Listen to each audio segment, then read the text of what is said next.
Mama d'ici et d'ailleurs, bienvenue sur Mamelle, le podcast nourricier qui voyage au cœur de la maternité.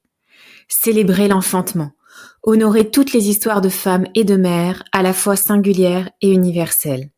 Explorer les mystères qui entourent la naissance des origines à aujourd'hui. Se reconnecter avec la nature pour renouer avec sa vraie nature. Voilà l'essence de Mamelle.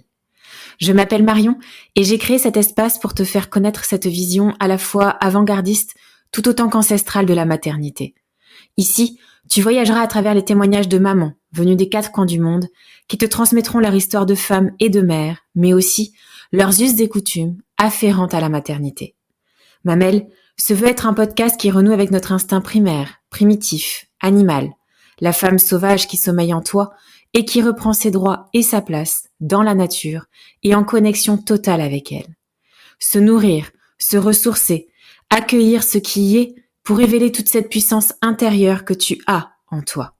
Mamelle, c'est aussi une boutique artisanale où vous pouvez retrouver mes propres créations, des bougies de grossesse, des cartes d'affirmation positive, des coffrets de grossesse, mais aussi un coffret sur le deuil périnatal. Vous pouvez les découvrir en allant sur mon site internet mamelle.fr. Mais ma mission première est de te proposer des épisodes authentiques dont le but est de nourrir, fortifier ta maternité par la curiosité. Ouvrir son regard sur la maternité, sa maternité, c'est se donner la liberté de penser sa maternité autrement, différemment, et d'être alors en capacité pleine et entière de créer sa propre maternité. Aujourd'hui, c'est Léna que je reçois dans mon espace. Léna est une femme comme on en rencontre rarement. Maman de 2 enfants, elle est apnéiste. Dans cet épisode, vous allez plonger au cœur de la matrice, véritablement. Léna viendra vous faire voyager, avec elle, dans les profondeurs de la mer, aux côtés des cétacés, puisqu'elle a vécu sa première grossesse dans l'eau, au contact des dauphins, cachalots, baleines. Vous vibrerez avec elle lorsqu'elle vous parlera de ses enfantements, mais aussi de la dépression qu'elle a connue adolescente, ou encore de sa propre naissance de maman, challengeante et déroutante par moments. Un épisode incroyablement doux, en connexion totale avec la véritable matrice, portée par cette femme extraordinaire, engagée et tellement puissante. Je vous laisse sans plus tarder écouter cet échange avec Léna. Bonjour Léna. Bonjour Marion. Je devrais dire d'ailleurs bonsoir parce qu'actuellement tu es au Japon pour que l'on puisse enregistrer cet épisode. Je t'ai contacté il y a pas si longtemps. Je t'ai découvert à travers le film documentaire Mère-Océan dans lequel tu es mis en lumière, toi, mais également ton bébé in utero et ton compagnon aussi.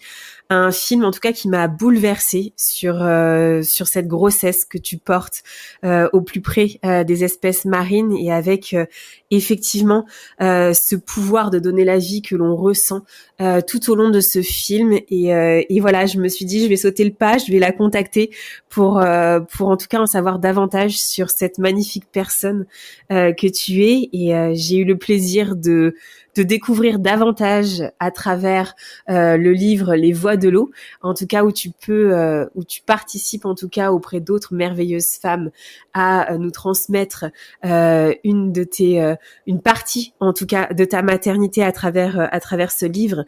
Et voilà, j'ai été extrêmement touchée. Beaucoup de mamans ont déjà été touchées aussi lorsque j'ai relayé le livre Les Voix de l'eau sur mon compte Instagram. Et en tout cas, aujourd'hui, c'est un grand honneur pour moi, Léna, de t'avoir et de pouvoir te poser ces petites questions qu'en tout cas, peut-être beaucoup se posent aussi et de pouvoir te découvrir davantage en tant que maman. Et peut-être qu'en tout cas, sans plus tarder, j'en ai déjà un petit peu trop dit, je vais te laisser te présenter, nous dire un petit peu voilà qui tu es et présenter brièvement aussi ta famille, ta première famille et ta seconde famille peut-être. Merci Marion déjà pour cette fabuleuse introduction. Je ne sais pas si je la mérite vraiment. Oh oui. En fait, c'est drôle parce que chaque fois qu'on parle de Mère-Océan, et le titre en anglais c'est The Journey, le voyage, ouais. en fait, je n'arrive pas encore à croire que c'est nous, en fait, que c'est moi et qu'on a eu cette chance extraordinaire que ce film documentaire ait pu voir le jour, parce que ça a été tout un process et c'était vraiment miraculeux. Ouais. Mais pour me présenter, donc moi c'est Léna, Euh, et c'est toujours difficile pour moi de dire exactement qui je suis, tu vois, Ouais, ouais, parce que j'ai l'impression de porter tellement de... Enfin, non, pas de porter plusieurs chapeaux différents, mais vraiment de contenir des multitudes, en fait, ouais, comme tout être humain, tout être ouais, vivant aussi, j'imagine. Mais donc, je suis apnéiste, je suis une passionnée de tout ce qui est relations interespèces avec les animaux marins. Euh, J'adore écrire, donc j'imagine qu'on peut dire que je suis auteur. ouais. Je suis depuis récemment, je sais pas si on peut dire activiste, mais en tout cas engagée pour Ouais, la cause des cétacés au Japon. ouais, Euh, et voilà, je suis maman. Et je crois que maman, en fait, c'est le rôle, entre guillemets, ou la part de moi qui m'a à la fois le plus challengée, mais enfin, et qui continue à me challenger, mais ouais, me nourrit aussi le plus parce que c'est vraiment un chemin de développement spirituel énorme, quoi, totalement, de devenir mère. totalement. Ouais, Voilà. Et j'ai 2 enfants, heu, avec, voilà, le papa qui on n'est plus ensemble, on est toujours, d'accord. très connectés, mais voilà, on n'est plus, en couple. Ouais, Donc, il s'appelle Jean-Marie Guillain. Il est entre autres un photographe extraordinaire, mais pas que, il est bien d'autres choses. ouais, Et donc nous avons eu 2 enfants ensemble. Donc il y a Naya, qui a 9 ans aujourd'hui et qu'on qu'on voit dans le film documentaire. Enfin, c'est ouais. vraiment, l'histoire de l'incarnation de Naya, en fait. Et puis j'ai un petit garçon qui a 4 ans qui s'appelle, Manoa. Mmh. Voilà, et donc ça, c'est vraiment ma famille, de sang, on va dire. Ouais, Heu et puis après, il y a cette famille qu'on appelle, la famille cosmique avec, mes 2 co-autrices, Anne et Marie-Hélène. ouais, Vraiment cette famille de cœur, enfin qui n'est pas de sang, mais on sent qu'il y a vraiment des connexions très, très profondes et assez mystérieuses aussi. Et pour ma part, voilà, je me sens très reliée avec l'océan et notamment avec les cétacés, avec les dauphins, et les baleines depuis mon adolescence. ouais. Ils occupent une très grande part, de ma vie et mes enfants pourront s'en porter garant. Je n'en doute pas. Voilà. Alors peut-être justement, effectivement, Léna, quand tu parles de cette connexion cosmique et cette connexion aussi de sang, on va peut-être plonger dans cette première grossesse, en tout cas que l'on peut suivre dans ce film documentaire Mère Océan, puisque je l'ai pas dit, mais effectivement, on te suit au cours des différents mois de grossesse jusqu'à ton enfantement, en tout cas, et ça c'est extrêmement merveilleux de voir effectivement cette évolution aussi qui est extraordinaire, qui n'est pas commune du tout, faut le dire. Et alors peut-être cette première question que je te poserai, c'est justement de savoir comment tu as appris cette première grossesse et qu'est-ce que peut-être déjà ça a réveillé en toi de par justement ton histoire passée dans ta jeunesse. Hem, Ce que j'ai ressenti, enfin déjà c'était une grossesse, surprise. On s'y Ouais, attendait, pas du tout. Enfin je suis tombée enceinte assez rapidement, c'était 9 mois après, notre rencontre. Donc voilà, 9 mois, le temps d'une grossesse. c'est ça. Et puis, je pense qu'il y a eu, enfin vraiment de l'émerveillement. Déjà de me dire: «Mais moi enceinte», enfin ça me semblait, c'est pas que ça me semblait improbable, mais j'avais quelque chose d'assez planifié dans ma tête, de me dire: «Oui, j'aurai mon premier enfant à 34 ans, quand j'aurai fait ci, quand j'aurai fait ça, quand, ma vie professionnelle sera bien calée». Et en fait, pas du tout. J'ai l'impression de tout faire à l'envers. En fait, on n'avait encore jamais vécu ensemble. Ouais, Donc elle est arrivée, mais à la fois c'était une évidence de me dire, enfin pas une seule fois, je me suis dit: «Est-ce qu'on la garde? Est-ce qu'on la garde pas?» Et donc il y avait beaucoup de joie aussi ouais, et quelque chose de l'ordre de, en fait, je crois que quand j'ai appris la grossesse, j'étais dans une période où j'étais un peu down. Je dirais pas déprimée, hein. Enfin, on y reviendra plus tard, mais cet épisode de la dépression quand j'étais adolescente, c'était pas aussi ténu ou que ça, mais oui, il y avait cette forme de blues en fait qui était présent. Et là, le fait de savoir que il y avait cette vie en fait, ce mystère extraordinaire. Enfin, je trouve toujours que c'est le plus grand mystère en fait qui existe. Le fait qu'il y ait cette âme en fait, cette âme qui vient s'incarner dans le corps d'une femme. Et c'était un magnifique clin d'œil de la vie, de réitérer ce oui en fait à la vie. Donc voilà, c'était une magnifique surprise. En fait, j'y ai pas trop réfléchi non plus de me dire comment ça va être, la vie à trois, patati patata. Non, je crois que j'avais une vision assez romantique, quasi mystique de la grossesse et la maternité. Donc, je me suis un peu lancée en suivant l'élan du cœur qui était extrêmement présent.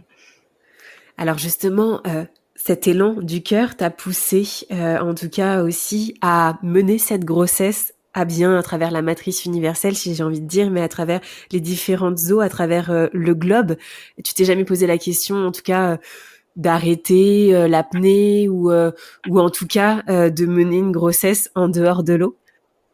Non, pour moi, c'est une évidence. Enfin, je me suis pas dit, je vais plonger. Déjà, en fait, ce projet de film, à la base, il n'existait pas tel quel. En fait, il y avait pas de. Je suis tombée enceinte. Il y avait un autre projet de film qui était en cours avec les mêmes réalisateurs autour des cétacés, mais plus de la sagesse et la conscience des cétacés. L'idée, c'était vraiment les présenter comme une forme de civilisation à part entière. Et ce projet s'enlisait. En fait, c'était très intéressant parce que il y avait tous les éléments pour que ça fonctionne. Notamment, il y avait la boîte de prod de Luc Besson qui nous suivait, donc c'était quand même. Extraordinaire, Mais il y avait ouais. un truc qui se faisait pas. Et tout à coup, voilà, je tombe enceinte et j'en parle aux réalisateurs qui sont des amis, j'en parle aux producteurs et tu sais, de toute manière, dans ce film, on voulait une femme enceinte et j'ai qu'à être la femme enceinte, quoi. Bah oui, ouais, ouais. Les réalisateurs trouvaient ça génial. Le producteur, il avait l'air un peu moins ravi. Enfin, on sentait que ça l'inquiétait. Et, euh, et puis un jour, je dis à Jean-Marie, je dis, ce serait chouette, vu que tu réalises quand même de super belles images, qu'on ait des souvenirs pour nous de cette grossesse dans l'eau. Parce que pour moi, j'avais envie de la vivre au plus près de la mer. J'avais envie d'accoucher à Hawaï. C'était cette espèce de plan de naissance, de projet de naissance qui n'en était pas vraiment un. Et il me regarde, il me dit oui, ce serait magnifique. Il me dit mais tu sais, je vais peut-être en parler à mon éditeur parce qu'il venait juste de publier un livre qui avait très bien marché sur les requins. Il me dit peut-être que l'éditeur il sera intéressé et puis ça nous permettra de faire plus de voyages. Parce qu'on n'avait pas d'argent quoi. Et donc je regarde, je dis oui si tu veux. Enfin, et j'y croyais pas vraiment sincèrement. Et donc, il va voir son éditeur et il me dit, en fait, il adore l'idée et il pense qu'on devrait aussi en faire un film. Je dis, ah, bon.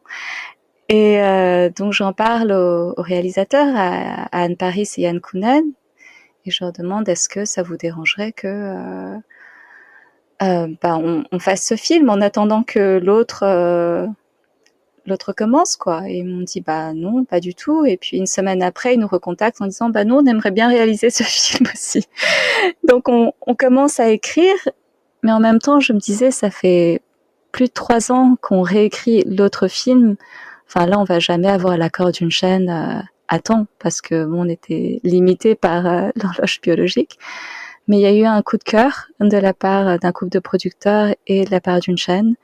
Et tout à coup, c'était parti. Et donc, voilà, c'est vraiment la venue de Naya qui est venue impulser ce projet de film documentaire et on s'y attendait pas du tout. Ouais, assez rapidement, effectivement, au final. Voilà, exactement. Ouais. Alors, comment tu as vécu justement cette grossesse dans l'eau? Parce qu'effectivement, on te voit en tant qu'apnéiste avec ce merveilleux ventre bien rond. Comment tu t'es peut-être préparée aussi en tant qu'apnéiste? Est-ce qu'il y a une préparation particulière en tout cas ou pas? Et comment tu l'as vécu? Bah, la première chose qu'on a vérifiée, Jean-Marie il a croisé par hasard, mais ce n'était pas un hasard, quelqu'un qui travaillait pour DAN, qui est la Divers Association Network. Et Ok. donc un expert dans le sujet, et puis il dit, est-ce qu'il y a des contre-indications pour les femmes enceintes s'ils ont envie de faire de l'apnée? Et il lui dit, mais absolument pas. Il y a un truc absolument extraordinaire qui s'appelle le paradoxe de l'oxygène, Ouais. où en fait le bébé, lui, est suroxygéné. En fait, c'est le corps de la femme enceinte va venir donner la priorité au fœtus. Ouais. Donc, tant que votre compagne, elle se sent bien, il n'y a aucun danger pour le bébé. En fait, lui, il sera toujours alimenté en oxygène en priorité. Et pour ce qui est de la pression, en fait, dès l'instant où il est protégé par le liquide amniotique, Oui, la question de la pression, en fait, se pose pas. bien sûr. Donc, Ouais. une fois qu'on a eu vraiment le feu vert, je me suis dit, bon, c'est cool, en fait. Déjà, Et ouais. j'allais pas plonger à 30 mètres, quoi. Je pense que l'apnée la plus profonde que j'ai faite pendant la grossesse, pendant le tournage, c'était à 20 mètres pour D'accord. aller voir une baleine à bosse qui chantait. Ouais. Et son chant était tellement beau. Et voilà, j'étais à 5 mois de grossesse et voilà, toujours cette vision romantique de se dire, en fait, l'enfant, il entend tout. Ben oui, Et qu'est-ce que oui. ça doit être extraordinaire, ça fait caisse de résonance et Ouais. voilà, qu'il puisse s'imprégner de ces vibrations et de ces mélopées. Alors, tu parles justement à 5 mois de cette rencontre avec cette baleine à bosse. Est-ce que tu as eu, en tout cas, j'imagine que des merveilleuses rencontres, mais est-ce qu'il y en a qui t'ont particulièrement marqué? Peut-être notamment celle avec le cachalot? Oui, mais je vais peut-être commencer avec celle de la baleine à bosse, parce Bien qu'en fait, sûr, ce qui vas-y. était Ouais. assez particulier, et je raconte dans mon livre, pas Les Voix de l'eau, mais il y en a un autre qui est sorti, à peu près en même temps que le film qui s'appelle L'Enfant de l'océan. Oui. Euh, et donc, il y a eu cette rencontre déjà avec... déjà, c'était les retrouvailles avec les dauphins à Hawaï. C'est ceux que Ouais. j'ai fréquentés pendant à peu près 10 ans, et c'est vraiment cette famille de cœur. Et en fait, quand j'ai appris que j'étais enceinte, il y a toujours cet élan de dire, on va en parler à nos proches, donc voilà, nos parents, nos amis proches et tout ça. Et puis après, il y avait ce truc de, il faut absolument que j'aille dire au dauphin que je suis enceinte. Ouais. Et ça peut Ouais. paraître complètement absurde, mais c'était vraiment un truc où je dois leur annoncer, quoi. Ouais. Et donc ça a lieu quand j'étais je crois, à la fin de mon premier trimestre. Et ce qui était très beau et très doux. Donc je reviens sur l'île et le lendemain, je vais voir dans l'une des baies où je me suis sentie, voilà, comme ça appelée, que j'avais envie d'aller voir, et les dauphins étaient là. Et ils dormaient. Donc généralement, quand ils dorment, on les dérange pas, on les laisse un peu tranquilles. Mais donc j'ai fait une apnée un peu à l'écart. Ouais. Et il y a 2 dauphins qui sont détachés du groupe, et en fait, c'était une mère et son bébé Ouais. qui sont arrivés. Et en fait, elle est passée au-dessus de mon ventre. Et donc, voilà, ce sont des choses, on peut pas dire, voilà, elle savait que j'étais enceinte, j'en ai aucune idée, mais il y a eu des synchronicités comme ça Bien tout le sûr. long Ouais. de la grossesse, des petits Ouais. signes qui disaient que peut-être qu'il y a vraiment cette conscience de leur part que il y a un second cœur qui bat, Ouais. en fait, dans ce corps. Et avec la baleine à bosse, c'est cette rencontre, je crois, qui a été décisive pour la prise de décision de la chaîne. En fait, ce qui s'est passé, c'est que pendant notre première mise à l'eau, donc c'était en Polynésie française, à Rorotu, donc on a Ouais. vraiment cassé notre tirelire. On s'est dit, on y va. On n'a pas de financement, on n'a pas de chaîne, mais on va commencer à documenter, et si ça doit se faire, ça se fera. Et donc, on envoyait des images au fur et à mesure à la boîte de production. Et donc, cette première rencontre, c'était avec une mère et son baleineau. Et je mets à l'eau, et en fait, à un moment, la baleine, elle s'arrête à mon niveau, à 10 mètres de moi, et elle commence à allaiter. Wow. Et j'avais jamais vu une baleine allaiter d'aussi près. Et c'était tellement hallucinant de beauté. Et ce qui était merveilleux aussi, c'était de réaliser que le fait que j'étais enceinte, en fait, changeait complètement ma perception de la baleine. En fait, c'était... Avant de voir une baleine, je voyais avant tout une mère. En fait, il y avait cette forme... je vois, ouais. Voilà, l'expérience de cette universalité de la maternité, en fait. Ouais. Et comme s'il y avait cette transmission, bon, voilà, elle, c'est une baleine, moi, je suis un être humain, on n'a pas grand-chose en commun.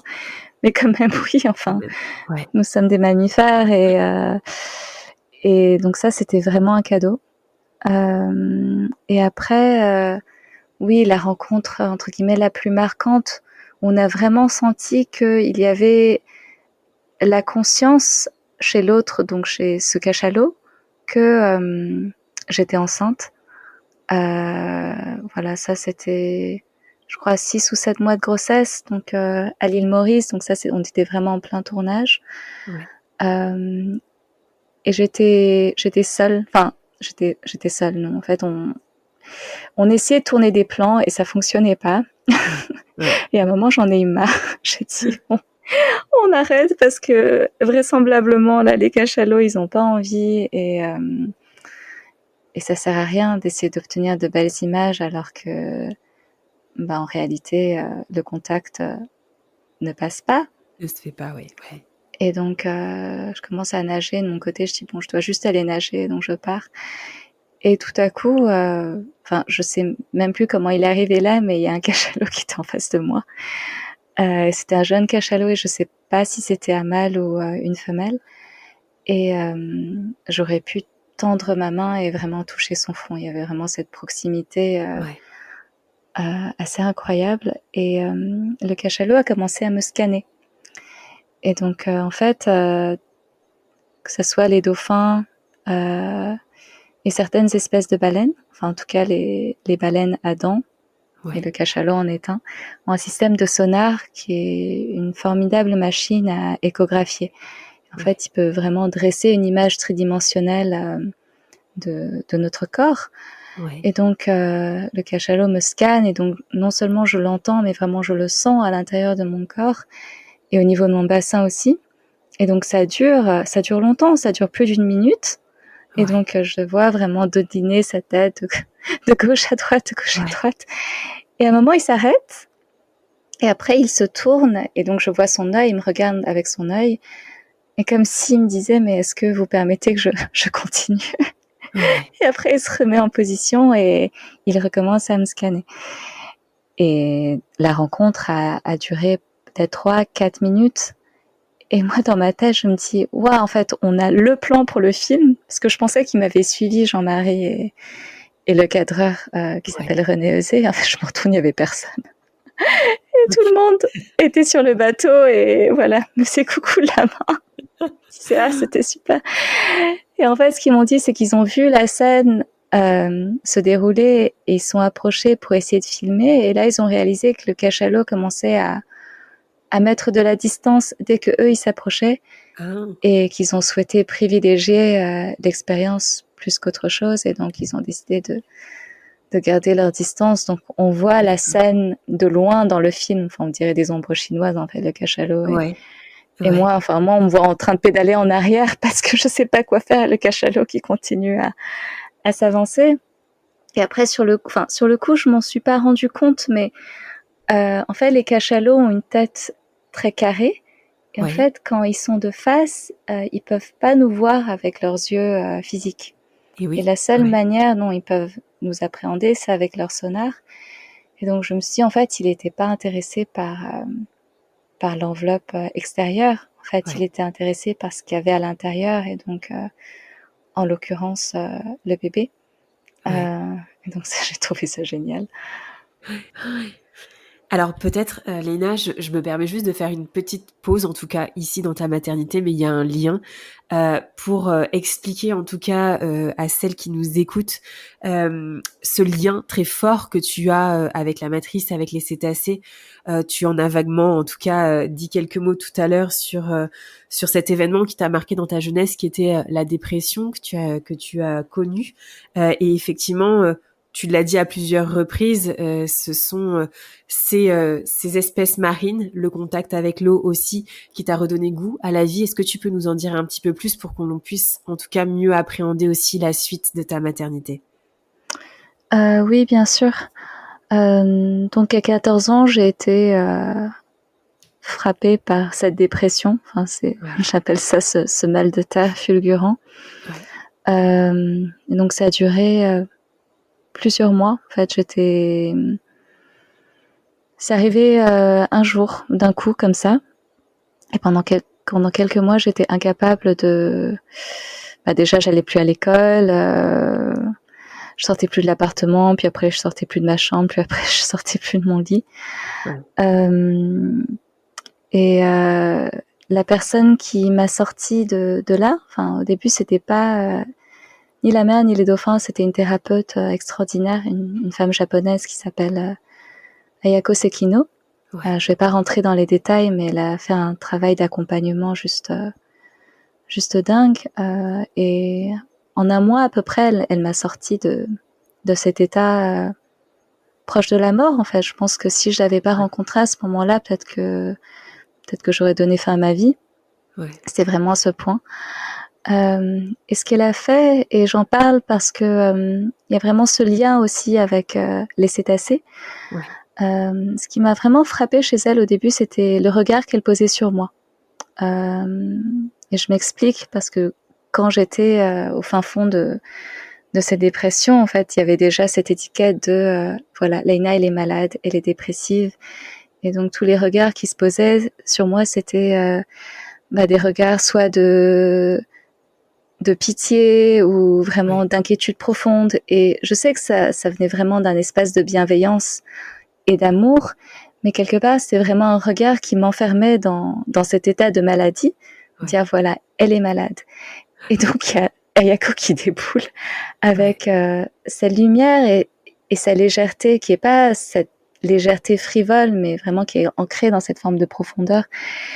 Et justement, il y a cette phrase, enfin, je vais pas pouvoir la dire exactement, mais de Isabelle Sorante, qui parle de Jacques Breton, en fait, qui lui a appris la méditation. Elle dit que c'était vraiment ce regard comme s'il allait chercher cette lumière tout au fond d'elle.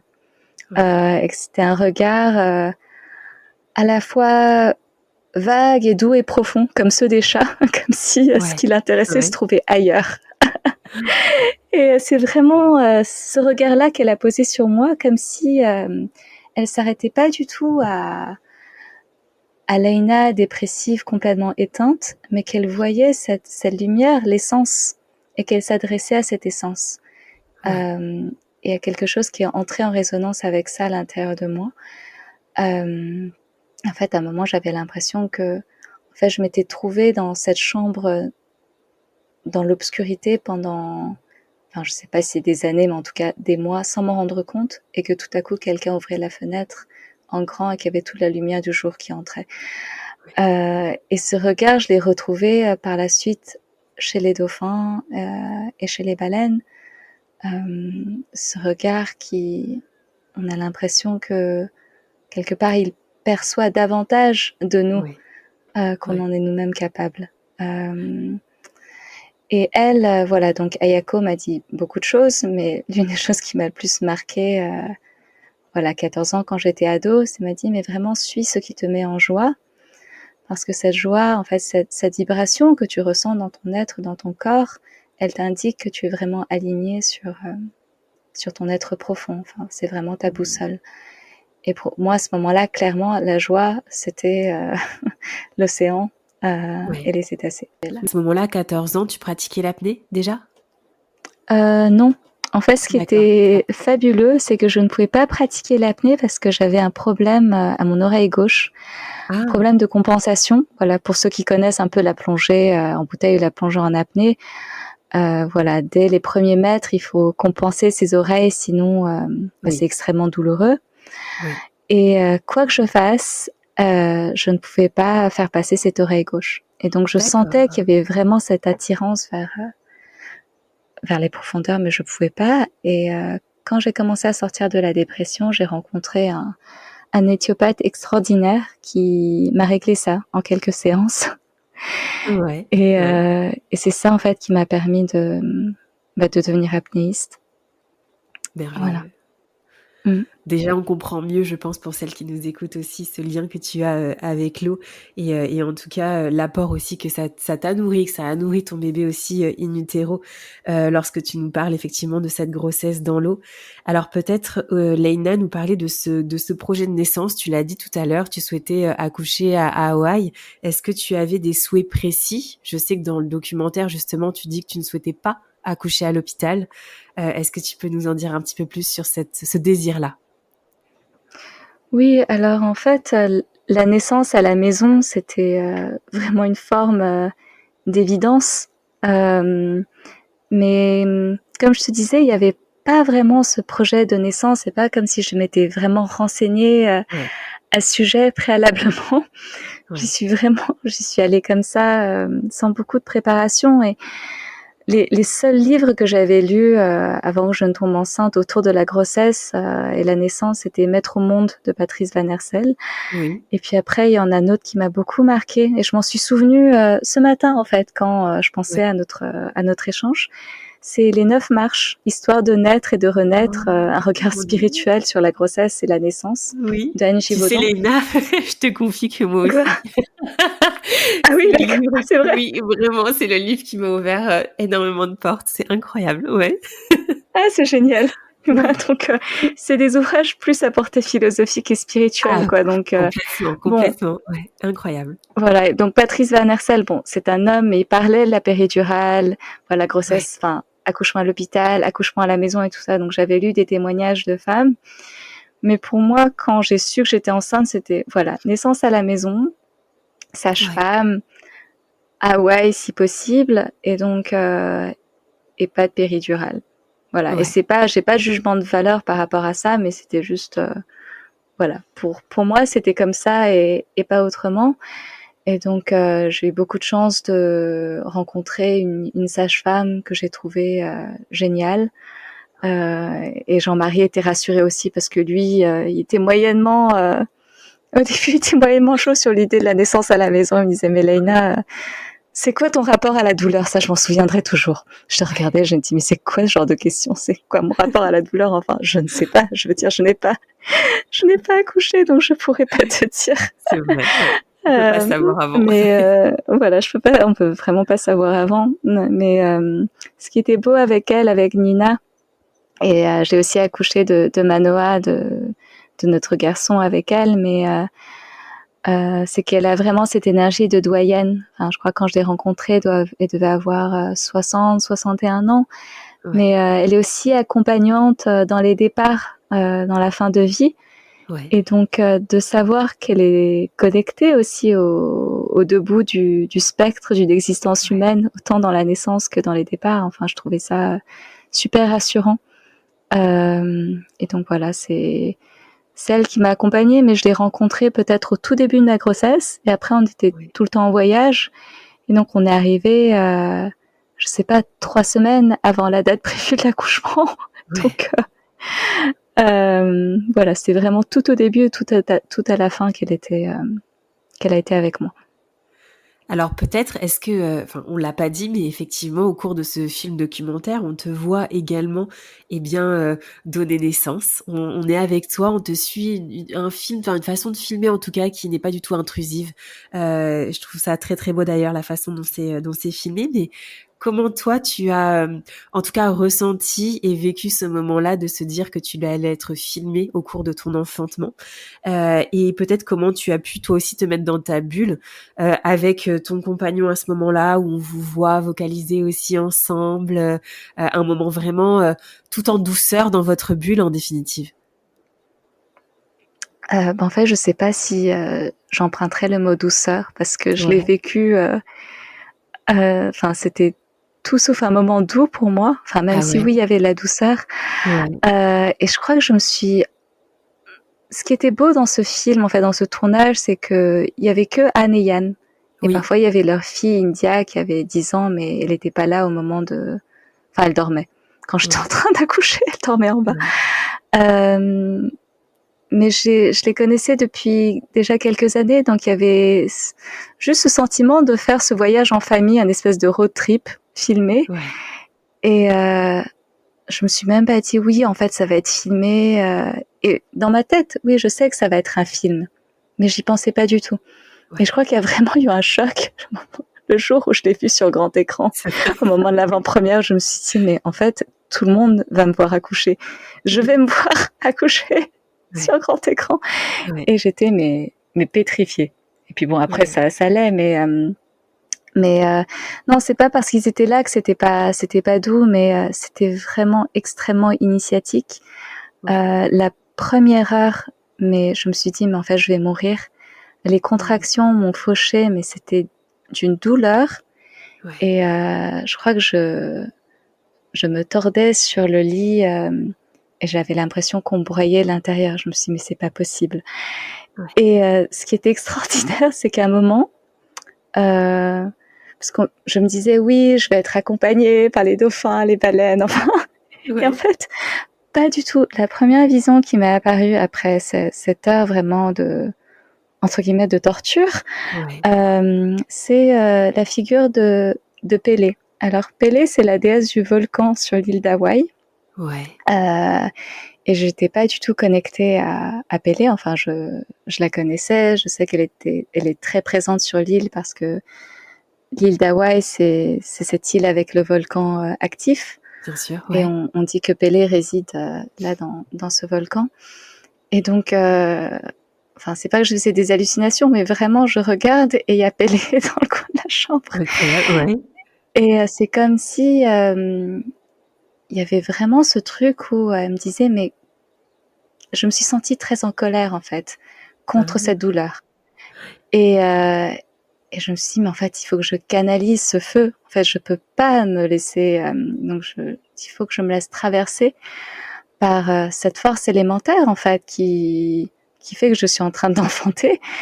Et Pélé, il incarnait vraiment ça, de me dire, mais vraiment, comment on dit en français, ride that wave, vraiment de chevaucher cette vague, cette vague tellement puissante.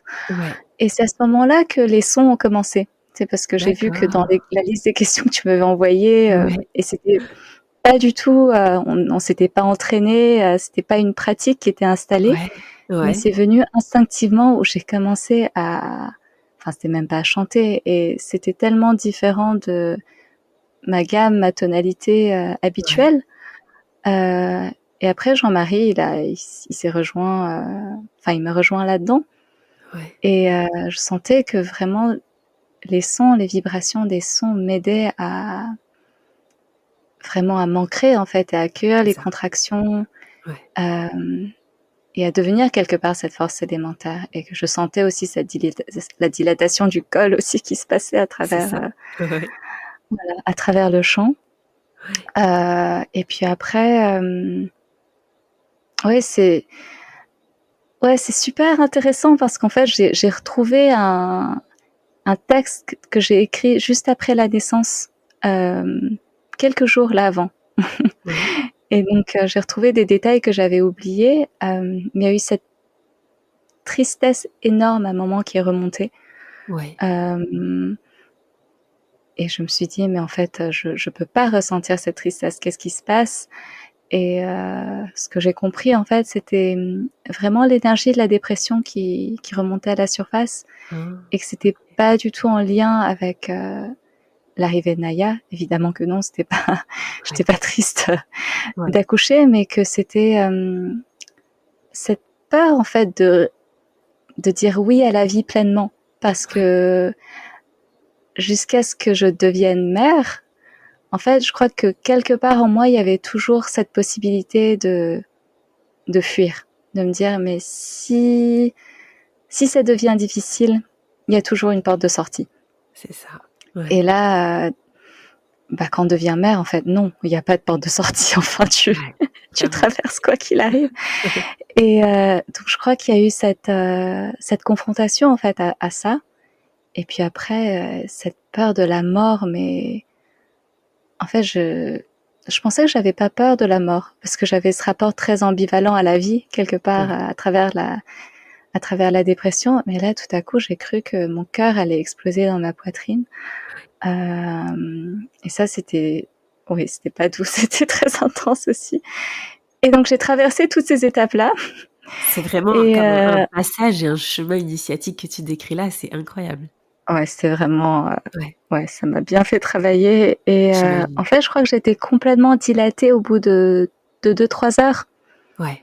Et donc, et c'était vraiment au moment juste de pousser où ma sage-femme m'a dit, mais en fait, là, ton bébé, il est pleinement engagé, c'est bon, il faut juste pousser et il va sortir. Et là, je dis, mais non, je peux pas. Et je crois pendant 3 heures, en fait, elle a attendu Naya, que je sois prête à pousser.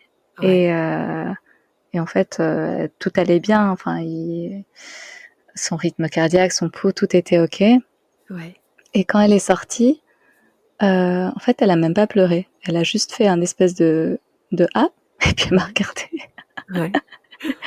Et c'était tout. Et après, ce qui était tellement drôle, c'est qu'il y avait mon portable à côté pour contacter les sages-femmes quand les contractions ont commencé, tout ça. Il y a un texto qui arrive. Et c'était une copine à moi qui est folle de dauphin aussi, encore plus folle de dauphin que moi. À 6h55, quand Naya naît, elle me dit, mais les dauphins sont là où tu es. Incroyable. Ouais. C'était trop drôle. Incroyable. Oui, alors qu'elle savait que j'étais en train de... Enfin voilà, elle... C'est ça, en tout cas, t'étais très différent. Le processus était lancé. Ouais, voilà, le processus était lancé. Ouais. Incroyable. Alors justement, cette rencontre avec ta fille, comment elle se passe, peut-être avec l'allaitement, ses premiers échanges, ses premiers moments aussi avec elle. Comment tu te sens à ce moment-là? Déjà, c'est la grâce. De me dire, mais tellement bouleversée, de me dire, mais elle est sortie de moi. Enfin, comment est-ce possible? Et je l'ai trouvée tellement belle. Enfin, je l'ai trouvée extraordinairement. Enfin, c'était un miracle. Et donc ça, je crois que ça a duré. Ça a duré très longtemps. À chaque fois, je la regardais, mais après, très vite, je me suis dit, mais je me suis souvenue des paroles de l'une de mes meilleures amies. Parce que je lui ai parlé, voilà, c'était vraiment au tout début de ma grossesse, quelques jours après le test de grossesse, où je lui ai dit, bah voilà, je suis enceinte. Elle me dit, mais tu vas le garder? Et je lui dis, bah oui, évidemment, machin. Et puis donc je lui parle, et elle me regarde, elle me dit, mais Leïna, moi je t'entends parler de la grossesse, mais je t'entends pas du tout parler de la naissance et de ce qui se passe après la naissance. Et je regardais, je dis, bah voilà, ça va se faire tout seul. Et en fait, j'ai réalisé que, en fait, non, pas du tout. Enfin, en tout cas, j'imagine que pour certaines femmes, peut-être oui, mais pour moi, c'était, j'avais l'impression d'avoir atterri sur une autre planète. Et l'allaitement, c'était très évident. C'est vraiment passé comme une lettre à la poste. C'était très fluide, très simple. Mais justement, je crois que tu me demandais dans des questions, est-ce qu'il y a l'énergie de la dépression qui est revenue? Il y avait ce truc de, mais maintenant, il faut vraiment que tu t'ancres dans ton corps et dans l'instant présent. Enfin, tu peux pas... parce que j'étais quelqu'un d'extrêmement déterré, quelqu'un d'extrêmement libre, vraiment électron libre. Et là, c'était, mais en fait, je dois être disponible pour cet être 24 heures sur 24. Enfin, je veux dire, elle dépend de moi. Et donc, il y avait quelque chose de... Enfin, c'est à la fois très beau et très violent. Voilà, je saurais pas le décrire autrement. Et pendant, je dirais, 2 ans, j'avais l'impression d'être dans une machine à laver. De plus savoir vraiment comment je m'appelais. En fait, il y avait cette forme de désorientation, de perte de repères. Et à la fois, beaucoup de joie, beaucoup d'émerveillement, beaucoup d'amour. Mais c'était tout ça à la fois. Et que et ce que j'ai trouvé très beau, c'était de voir à quel point elle était différente de moi, Naya. À quel point elle était extrêmement ancrée et connectée à la vie. Et que ça, il y avait aucun doute. C'était une enfant solaire, joyeuse, très dynamique, vraiment qui habite son corps, enfin dès le début. Ouais. Tout le contraire de moi en fait, et un être extrêmement sociable, vraiment dans le lien, dans la relation à l'autre, alors que moi j'étais très timide. Et donc elle est vraiment venue bouleverser ma vie. Est-ce que l'appel de l'eau, tu le ressens justement dans cette phase-là que tu décris, et est-ce que justement ça te permet en tout cas de t'ancrer davantage, le fait de revenir en tout cas à l'eau? Oui, c'est vraiment une forme de... Ouais, je reviens à moi. En fait, ça me nourrit.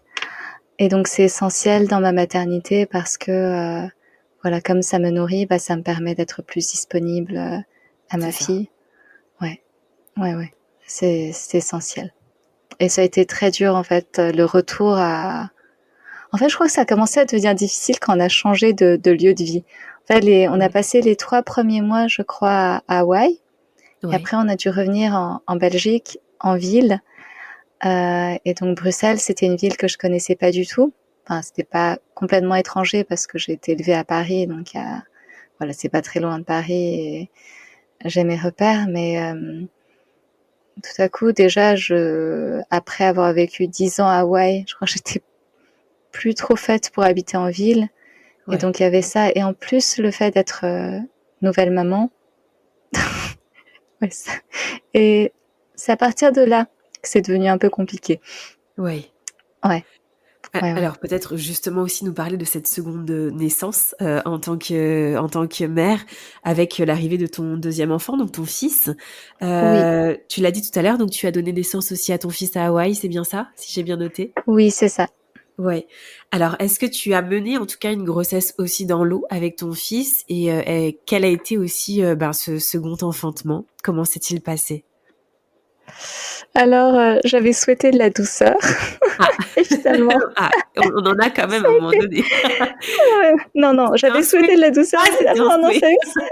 Finalement, c'était un souhait. Non, il y a quand même eu beaucoup de douceur, mais je vais pas rentrer dans les détails parce que ça prendrait très longtemps. Et aussi, il y a eu des périodes intimes et difficiles. En fait, le papa n'a pas été là pendant l'accouchement. D'accord. Et de nouveau, c'était une grossesse surprise. D'accord, ok. Et il a été conçu à Hawaï aussi, comme Naya, mais j'ai vraiment senti que c'était Naya qui l'avait appelé, parce qu'elle n'arrêtait pas de parler de petite sœur ou de petit frère un mois avant, que je découvre que j'étais enceinte. Et ce qui était dingue, c'est le jour où j'ai pris le test de grossesse, et donc on s'est regardé avec Jean-Marie, et il y avait vraiment énormément de joie sur son visage, mais on était une période très compliquée financièrement dans notre vie. Enfin, on n'avait pas de pied à terre, tous nos affaires étaient dans un garde-meuble, et donc on s'est dit, c'est vraiment pas le meilleur moment. Mais on voyait qu'il était extrêmement touché. Mais on s'est dit, on va pas en parler à Naya jusqu'à ce qu'on soit vraiment sûr de le garder, et si on le garde pas, on lui dit rien.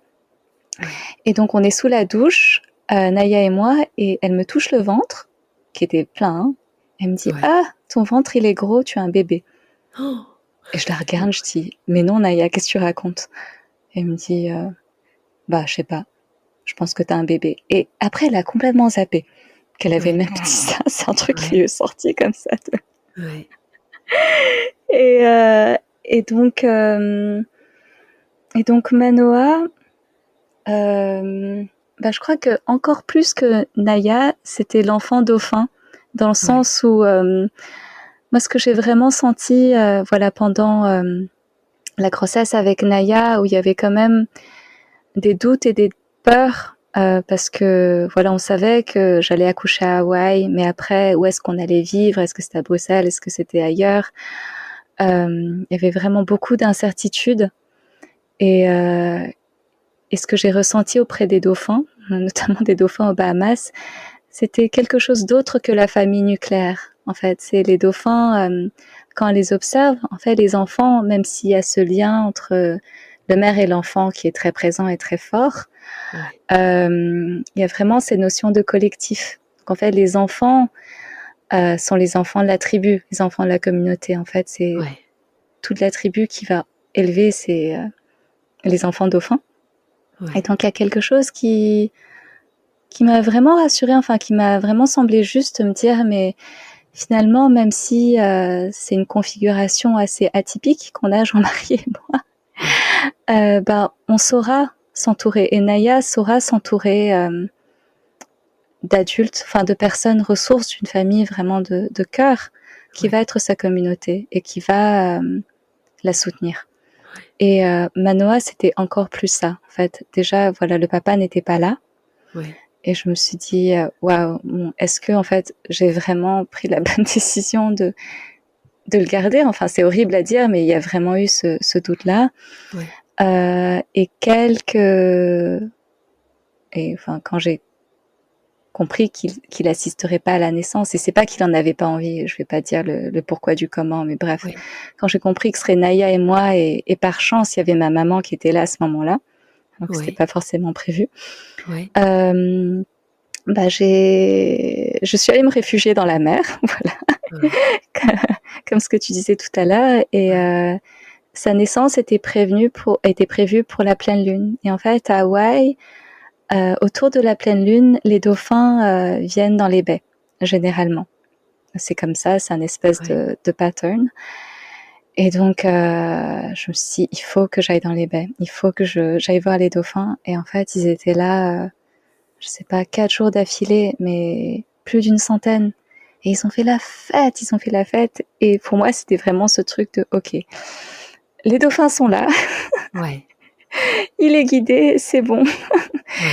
Et donc il est né entouré de dauphins, et enfin pas entouré de dauphins parce qu'il est né à la maison avec la sage-femme et dans l'énergie des dauphins. Je comprends bien, et accueilli par des femmes. Il y avait que des femmes.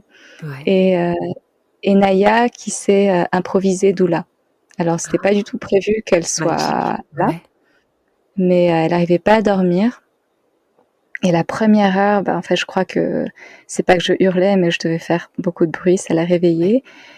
Et au début, apparemment, elle a mis sa couette par-dessus sa tête en disant « Mais ma maman s'est transformée en monstre, au secours !» Et après, elle en a eu marre de pas pouvoir dormir, donc elle s'est levée. Elle avait 5 ans, donc elle s'est levée. Et puis là, elle a assisté à tout le processus jusqu'à l'arrivée de Manoa. Et ce qui était juste dingue, c'est que la sage-femme, à un moment, elle avait mis un petit miroir dans mon entrejambe pour que Naya puisse voir en fait ce qui se passait.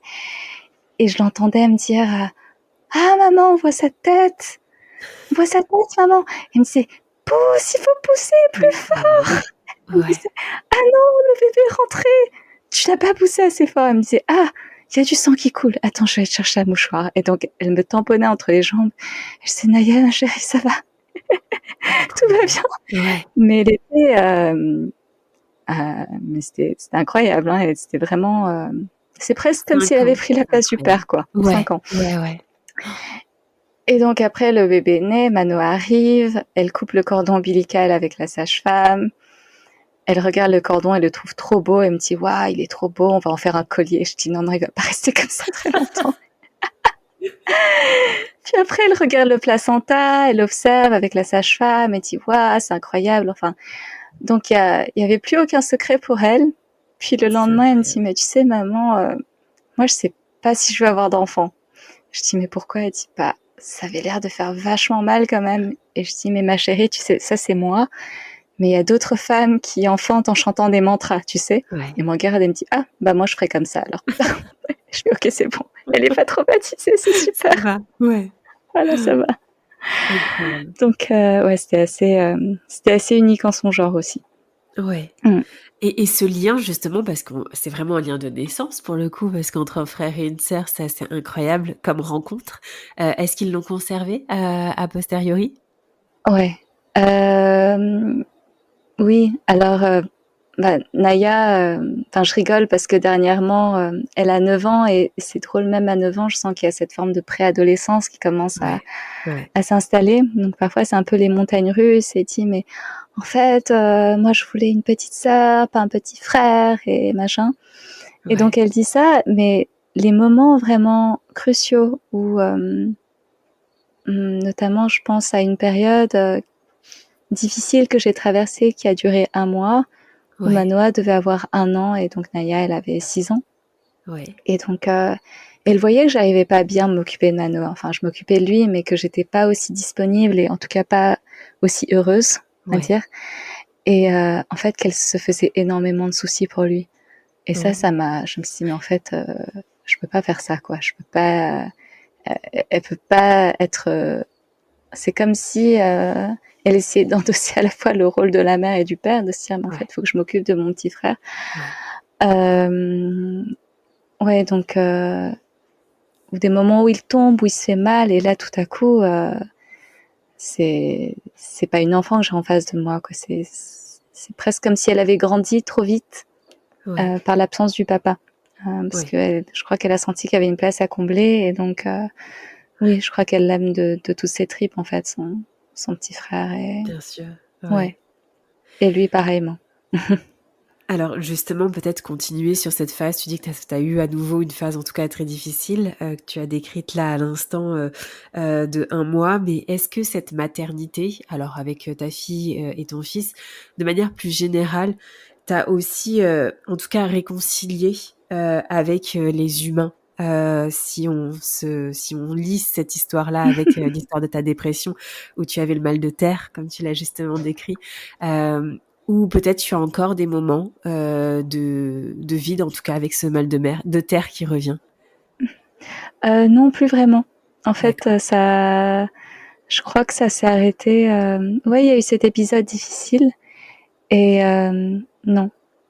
En fait, j'y avais même pas pensé, mais c'est plus revenu après. Il y a eu des moments, de blues ou comme cet épisode où je me suis lancée dans la pluie et que je suis partie me promener.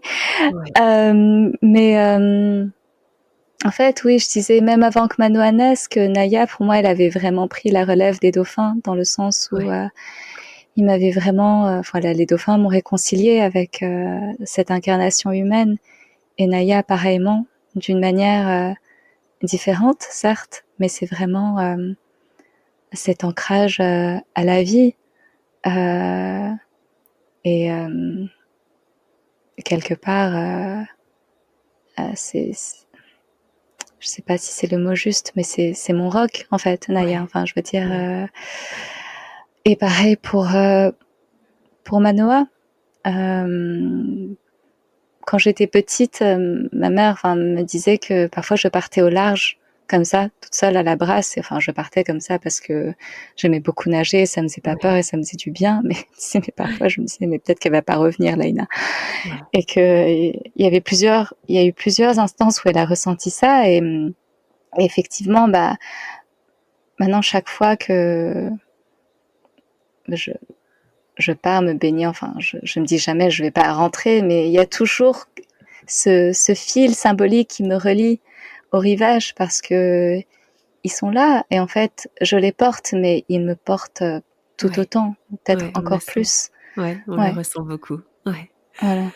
Alors sur peut-être sur ce lien et cette connexion qu'ils ont à l'eau, j'ai envie de dire dès in utero, même avant, si tu as lu aussi les 9 marches, tu vois de quoi je parle.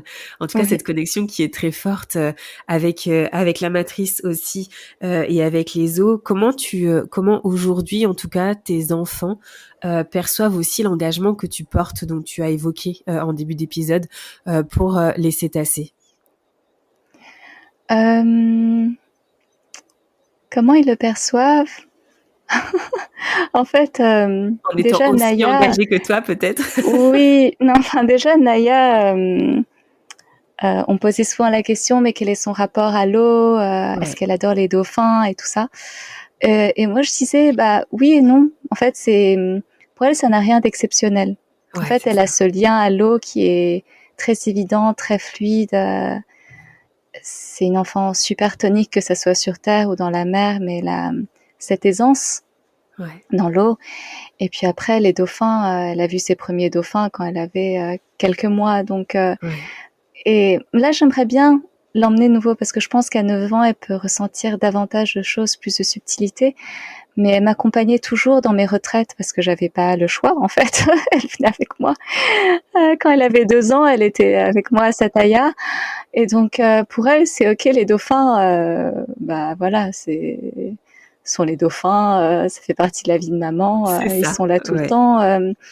Montre-moi une licorne et je serai impressionnée, tu vois. C'est ça. Et donc, c'est maman, elle adore la mer, maman, elle adore les dauphins. Et je crois qu'elle a grandi avec cette image de cette maman qui est passionnée de ça, enfin, et ça, je crois pas que c'est dans Les Voix de l'eau, mais dans mon prochain livre, c'est une toute petite scène où je me souviens où je pars très tôt le matin et je dis à Naya, je vais aller nager. Et parfois, elle me dit oui, vas-y, c'est bon. Enfin, là, aujourd'hui, c'est ce qu'elle me dit parce qu'elle comprend. Mais au début, je voyais qu'il y avait cette forme de, je sais pas si c'est une inquiétude, mais d'incompréhension, de se dire, mais pourquoi c'est si important? Mais reste, quoi. Bien sûr, Et je sais, Naya, ça n'a rien à voir avec toi, mais c'est juste, c'est essentiel pour moi, en fait. Et Manoa, pareil. En fait, non, Manoa, c'est plus léger. Mais c'est drôle parce que je m'absente souvent pour aller animer des retraites ou, par exemple, pour réaliser cette cérémonie pour les dauphins et les baleines au Japon qui sont tués par l'activité de la chasse. Et donc, il dit oui, maman, elle est partie au travail. Et son travail, c'est nager avec les baleines. Je dis c'est pas tout à fait ça, mais en fait pour lui c'est ça. Donc il y a vraiment cette association. Il est encore jeune aussi. Voilà. Il est encore jeune et cette année j'ai demandé à Naya parce que j'ai beaucoup hésité à refaire cette campagne de crowdfunding justement pour pouvoir continuer cet engagement au Japon. Et je lui ai dit, Naya, j'hésite à le faire. Et elle me dit, mais pourquoi? Je dis, parce que déjà, je suis très fatiguée, et 2, en fait, ça va me bouffer 2 mois entiers de mon temps, en fait, et je serai beaucoup moins disponible pour vous, et je le sais, et je sais pas si c'est juste. Il me dit, si j'étais toi, je le ferais. Et je dis, mais pourquoi? Il me dit, parce que c'est important, non? Et donc voilà, c'était réglé. C'était, ça a l'air si simple à résoudre comme ça. C'est sûr. Donc, ils me soutiennent vachement, je trouve. On le ressent. Ouais, énormément. Alors peut-être je profite justement que tu parles du Japon, Léna, pour terminer cet épisode avec peut-être cette 2 questions. Celle-ci qui est peut-être liée aussi parce que tu es franco-japonaise, c'est bien ça? Oui.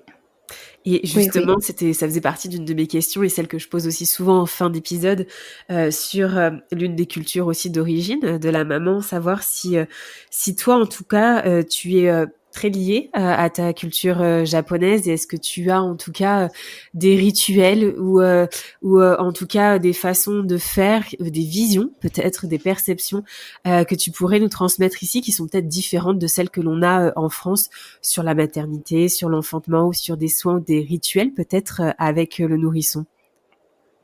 Je crois que je vais vraiment te décevoir sur celle-ci parce que, en fait, pas du tout.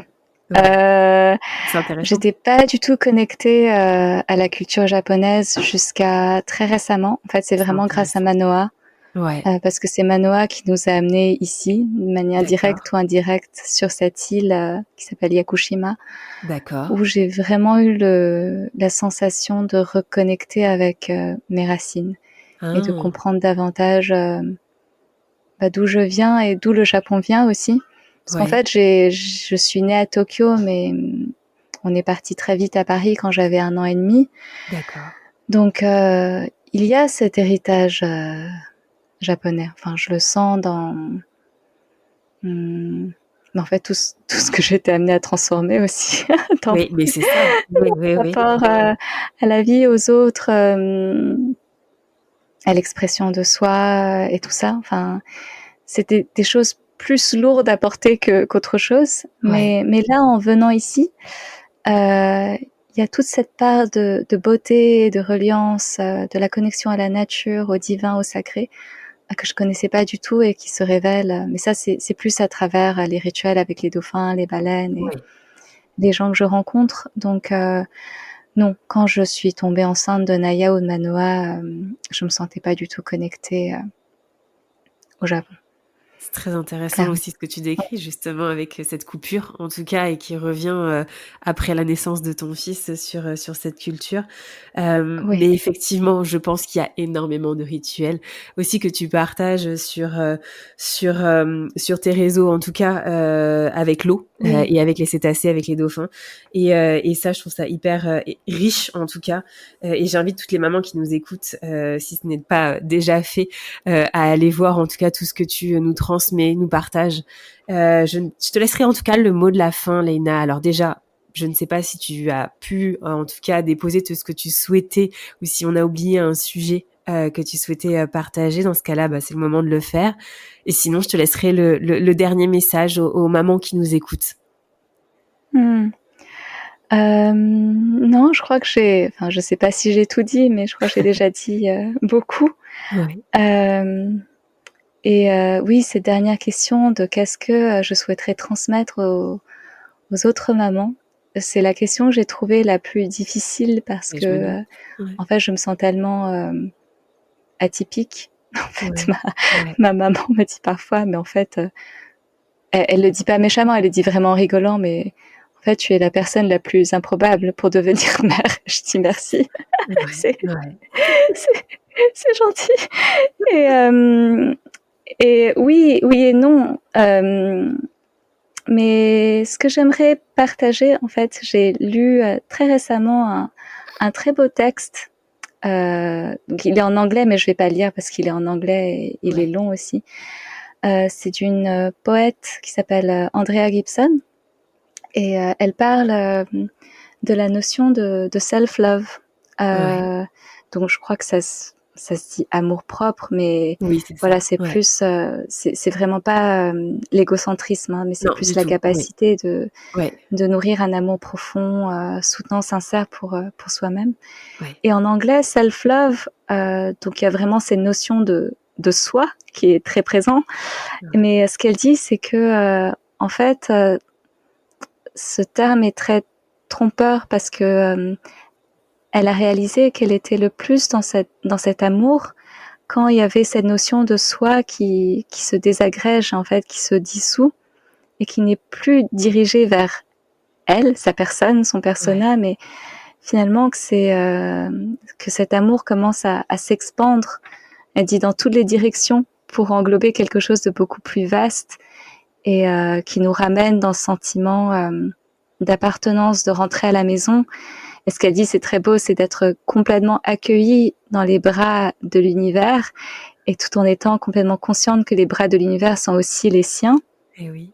Et, et ça m'a tellement parlé. Et en fait, c'est quand j'arrive à me connecter à cette source-là que je me sens le plus disponible à mes enfants et à ma maternité.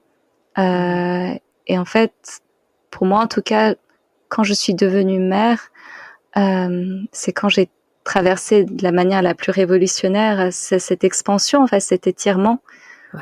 presque sans précédent de notre notion d'identité pour justement y accueillir nos enfants, Ouais. notre présence. Et pour moi, cette notion de self-love, telle que le décrit Andrea Gibson, est l'essentiel parce que c'est à ce moment-là qu'on se sent porté Ouais. par quelque chose de plus grand, non seulement en tant que mère, mais en tant qu'être humain, et que voilà, cela nous nourrit et que on peut aimer de cet espace-là. Voilà. Totalement. Ouais. C'est très fort comme dernier message. Effectivement, tu as très bien répondu à la question. C'est merveilleux, Laïna. En tout cas, voilà, je ne peux que du plus profond de mon être et de mon cœur te remercier pour cet échange qui, je savais pertinemment, allait être extrêmement riche. Tu es extrêmement inspirante et puissante et ta maman a totalement raison en disant que tu es une personne extrêmement atypique. Et en tout cas, tu as pu nous nourrir encore d'une autre vision, d'une autre façon de répondre et de percevoir aussi, en tout cas, la naissance à travers le monde, à travers les eaux, à travers l'univers aussi, cette question qui est universelle et ce pouvoir de donner la vie lorsque à certains moments tu avais plutôt envie, en tout cas, de ne plus rester justement en vie, cette notion d'ancrage que tu utilises aussi à plusieurs reprises, que la maternité, en tout cas, t'invite à faire. Je trouve ça extrêmement puissant et en tout cas, merci pour tout ce que tu nous offres, parce que tu nous offres énormément. Et je suis vraiment, en tout cas, ravie d'avoir pu partager ce petit moment avec toi. Et je vais te laisser, en tout cas, maintenant, parce que c'est la fin de la journée pour toi, il est très tard, aller te reposer. Et j'ai hâte, en tout cas, de pouvoir aussi découvrir ce prochain livre sur lequel tu planches actuellement et transmettre aussi toutes ces contributions, les différents livres, ce film documentaire que j'ai juste adoré et tout aussi ces engagements que tu portes. Vraiment, Léna, voilà, je suis vraiment très ravie et je te remercie encore et encore pour ce moment. Merci infiniment, Marion. C'était très riche pour moi aussi.